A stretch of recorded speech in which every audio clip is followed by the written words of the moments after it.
We for environment उपक्रमाचा समारोप. 25,000 विद्यार्थ्यांमध्ये पेरले पर्यावरण संवर्धनाचे बीज. छत्रपती संभाजीनगर शहरातील 50 शाळांमध्ये राबवण्यात आलेल्या वी फॉर इन्व्हायरमेंट या विशेष उपक्रमाचा बक्षीस वितरण सोहळा पद्मश्री चैतारामजी पवार यांच्या प्रमुख उपस्थितीत मोठ्या उत्साहात संपन्न झाला. या उपक्रमाद्वारे तब्बल 25,000 विद्यार्थ्यांपर्यंत पर्यावरण रक्षणाचा संदेश पोहोचवण्यात आला आहे.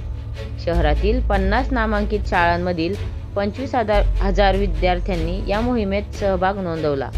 या उपक्रमाअंतर्गत पद्मश्री चैतारामजी पवार यांच्या हस्ते विजेत्या विद्यार्थ्यांना बक्षीस देऊन गौरविण्यात आले. या उपक्रमातून विद्यार्थ्यांमध्ये लहानपणापासूनच निसर्ग आणि पर्यावरण संवर्धनाची ओढ निर्माण करणे. या कार्यक्रमाला विविध क्षेत्रातील मान्यवर, शिक्षक आणि विद्यार्थी मोठ्या संख्येने उपस्थित होते.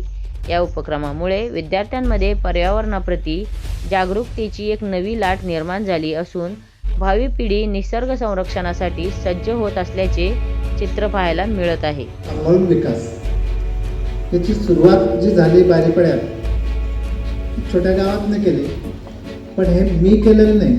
आमचं एक संघटन आहे, वनवासी कल्याणाश्रम नावाचं, देशभरात काम करते. त्याचं देवगिरी प्रांताचं नाव बदललं आहे, देवगिरी कल्याणाश्रम म्हणून. काही कार्यकर्ते इथं बसलेले.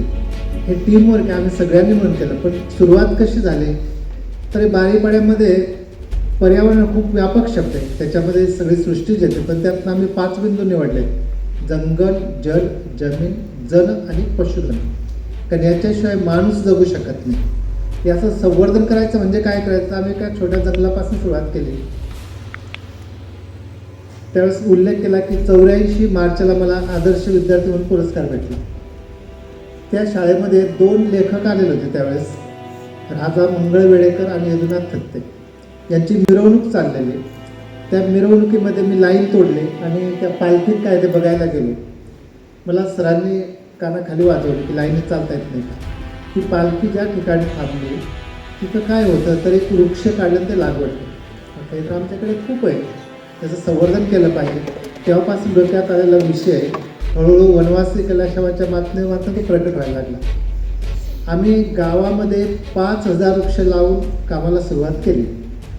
आज जवळपास 80 लाखापेक्षा जास्त झाडे गावकऱ्यांनी वाढवली. त्याचे नियम केलेत आम्ही. मुख्य झाड तोडताना कुणी सापडला तर 1,000 रुपये दंड. राखीव जंगलात कोणी बैलगाडी नेली तर 700 रुपये दंड. डोक्यावर मुळे आणले तर 500 रुपये दंड. जो पकडून देईल त्याला 500 रुपये बक्षीस. हे नियम गावाने केलेत. वॉचमॅन गावाचा 35 वर्षापूर्वी त्या गावामध्ये पोटभर अन्न नव्हतं, पण लोकांनी वन संवर्धनासाठी 7 किलो धान्य द्यायचं मान्य केलं. जे आपण हे काम करताना सरकारकडनं मदत न मागता आपण काय करू शकतो जनजागृतीच्या माध्यमातून, असा म्हणतो विषय सुरू झाला. तर वन संवर्धनाला जोडून मग छोटे छोटे बांध बांधणं. इथं सगळे विद्यार्थी आहेत. आम्ही 700पेक्षा जास्त बांध हे श्रमदानातनं बांधणं, त्याच्यात विद्यार्थ्यांचा खूप मोठा वाटा आहे. छोटे छोटे बांध आहेत. असे 5 सूत्र आहेत जे आहेत: जंगल, जल, जमीन, जन आणि पशु. शेतीमध्ये सर्वस्थित आम्ही दापोली आणि राहुरी या 2 कृषी विद्यापीठात चांगली मदत घेतली. आणि शेतीमध्ये आदिवासी माणूस म्हटला की तो मायग्रेशन होतो, विस्थापित होतो. त्याला जागेवर थांबवण्यासाठी शेतीमध्ये काय बदल करू शकतो असा खूप एक मोठा प्रयत्न केला गेला. आणि जंगल, जल, जमीन हे सूत्र आम्हाला मिळालं. हे सगळं काम चांगलं चालावं, पुढच्या पिढीला उपलब्ध व्हावं, या सगळ्या गोष्टी आपण होतो ना की संरक्षण, संवर्धन आणि पुनर्निर्माण हे 3 बिंदू त्याला जोडले. आणि शेवटी गो आधारित शेती म्हणजे चांगलं अन्न पाहिजे असेल तर आपल्याला गोपालन हे करावंच लागणार आहे. ह्या सगळ्या गोष्टी करताना जसं बीज प्रदर्शन इथं लावलं, म्हणजे मला असं वाटतं की आम्ही प्रत्येक ठिकाणी जातो आणि नवीन काहीतरी शिकायला मिळतं. मला विद्यार्थ्यांकडनं इथं खूप चांगल्या 2-3 गोष्टी दिसल्या. त्या म्हणजे प्रत्यक्ष बियाणांचं प्रदर्शनी लावलेले आणि शाश्वत शब्द वापरलेला आहे. हे शाश्वत आपल्याला पुढे करायचं असतं, ह्या गोष्टी सातत्याने पुढे न्याव्या लागतील. आम्ही ह्याच पद्धतीने पण थोडं वेगळं काम केलेलं आहे. आम्ही त्या परिसरामध्ये आमच्या गावाचं जे वन आहे त्याचा आम्ही बॉटनिकल सर्वे केला आणि तो विद्यार्थ्यांनी केला. 435 प्रजाती मिळाल्यात आम्हाला. आम्ही बोपखेड नावाचं एक गाव आहे, त्या शाळेतल्या शिक्षकांची परवानगी घेतली 2003 आणि एक स्पर्धा ठेवली की प्रत्येक विद्यार्थ्यांनी झाडांची नावं लिहून आणायची. ज्या मुलीने क्रमांक घेतला तिने 455 नावं लिहून आणली होती. म्हणजे जैवविविधता हा विद्यार्थ्यांमध्ये जर आपण योग्य पद्धतीने पोहोचला तर खूप पुढे येऊ शकतात. तर हा एक विषय आम्ही चांगला त्याची नोंद ठेवली. तेव्हापासून आम्ही दरवर्षी जंगलातला सर्वे करत असतो.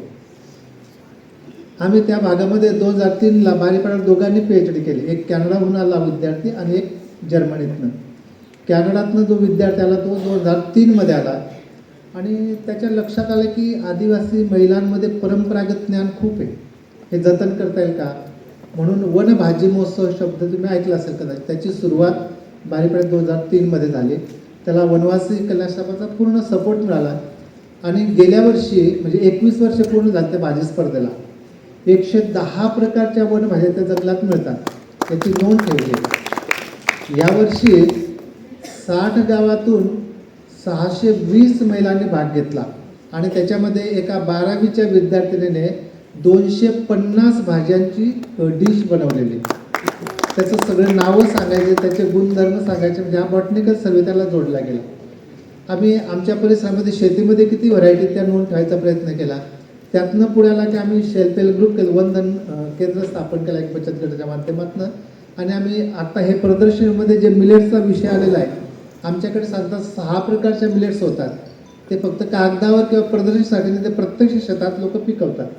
त्याला मार्केटमध्ये आणण्यासाठी काय करता येईल, तर आम्ही ते मिलिंगचं एक मशीन नागपूरच्या एका कंपनीला विनंती केली आणि त्यांनी ते विकसित केलं आहे. म्हणजे आम्ही आत्ता भगर ज्याला म्हणतो आपण, ते आम्ही 300 रुपये किलोने विकतो. त्याच्या व्हॅल्युएट शेलमध्ये गेलो. तर हे सगळं करताना असं म्हणूया आपण की वन उपजमध्ये प्रक्रिया केल्यावर काय होऊ शकतं, तर आम्ही प्रत्येक झाडाची किंमत काढायचा प्रयत्न केला.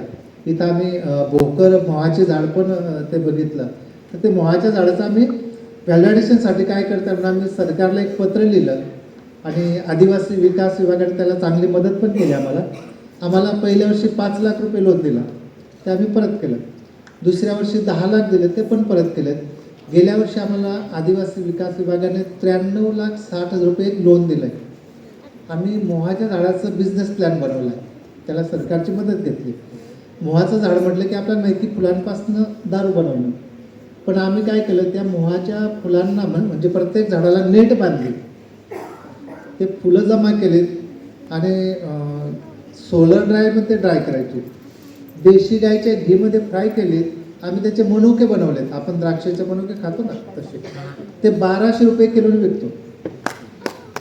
त्यानंतर त्या मोहा फुलांपासून चॉकलेट बनवली. म्हणजे सगळं आम्ही नाशिकच्या एका कंपनीचे MOU केला आहे.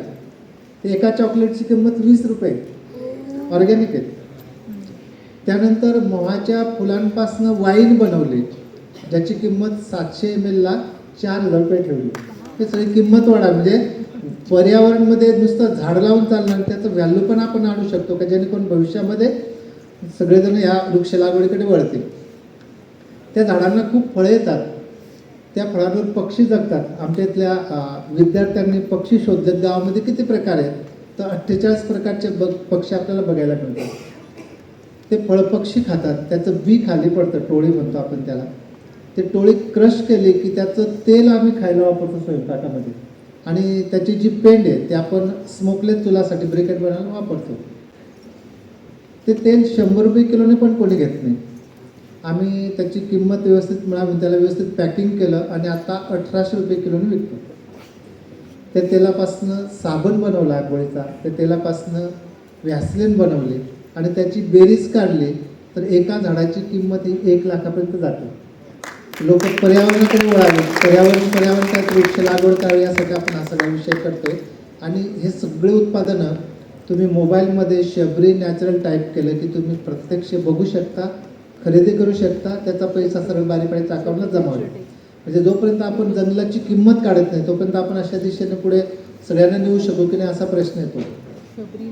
आमच्याकडे जसे दोघांनी PhD केली तसे तुळजापूरला जे टाटा इन्स्टिट्यूट आहे तिथले विद्यार्थी दरवर्षी येतात.